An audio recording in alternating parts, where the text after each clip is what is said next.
Bonjour, ça va bien. Cette fois, je vais parler français. Je voulais toujours parler du conflit algéro-marocain. Le conflit algéro-marocain, il va s'éterniser parce que le caractère des Algériens est dur. Ils aiment toujours tenir tête aux voisins pour qu'ils deviennent toujours grands, toujours supérieurs. Alors qu'ils ne sont ni moralement ni physiquement supérieurs.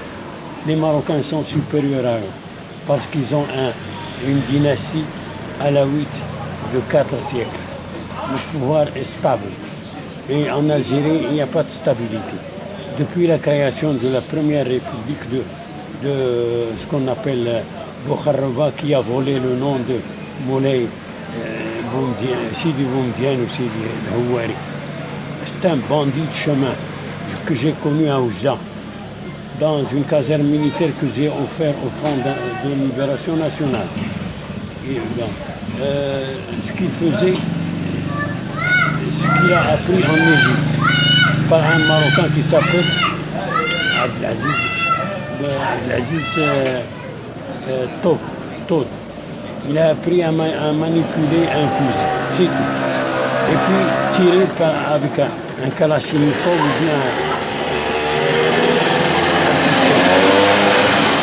c'est avec ça qu'il faisait peur à tous les jeunes qu'il entraîne dans cette caserne d'Oujda.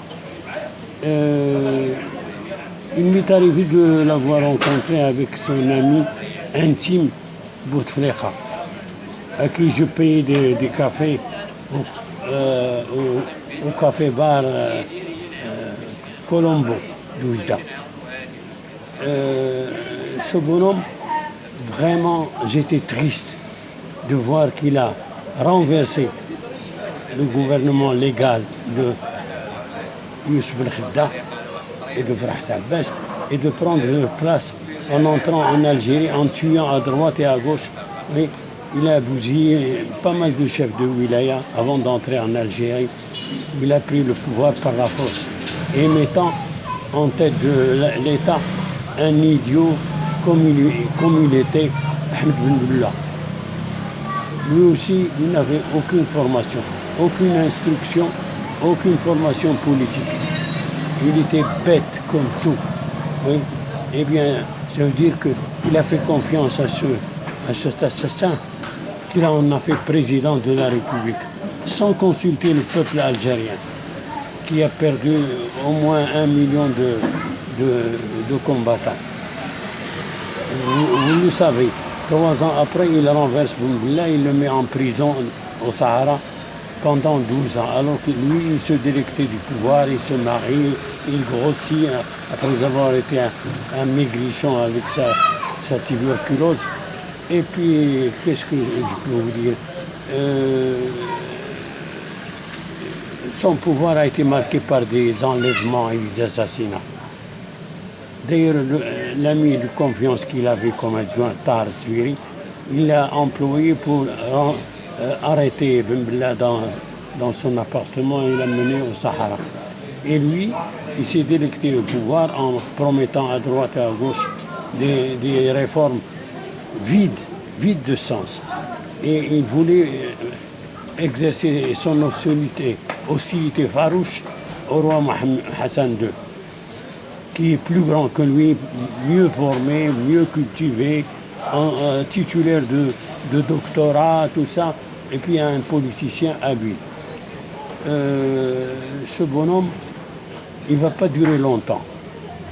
Après avoir renversé toute l'Algérie, oui, dans l'agriculture, il a donné des terres à des gens qui les ont revendues, des usines payées par l'État qui n'ont pas marché, qui ont été fermées tout de suite. Et puis voilà qu'il fait un voyage où il s'est fait empoisonner, où il a été empoisonné par le dictateur irakien ou bien syrien. En tout cas, il a demandé à être sauvé par les Russes, dont il est devenu l'ami intime, parce qu'il lui vendait les armes contre le pétrole. Et puis il engage une guerre atroce contre le Maroc en créant une espèce de république filou. Oui. Il a mis en tête des Sahraouis bandits qui ne cherchaient qu'à s'enrichir. Et puis, il fait la guerre. Il leur donnait toutes les armes nécessaires. Et durant sa vie, il conseillait à ses adjoints de continuer la guerre jusqu'à ce que la chute, jusqu'à ce que le régime monarchique marocain tombe. Il ne tombe pas, il résiste, il reste. Et les Algériens peuvent se casser la tête. Le Sahara restera éternellement marocain. Marocain pour toute la vie. Durant ma vie, durant la vie des autres. À bientôt.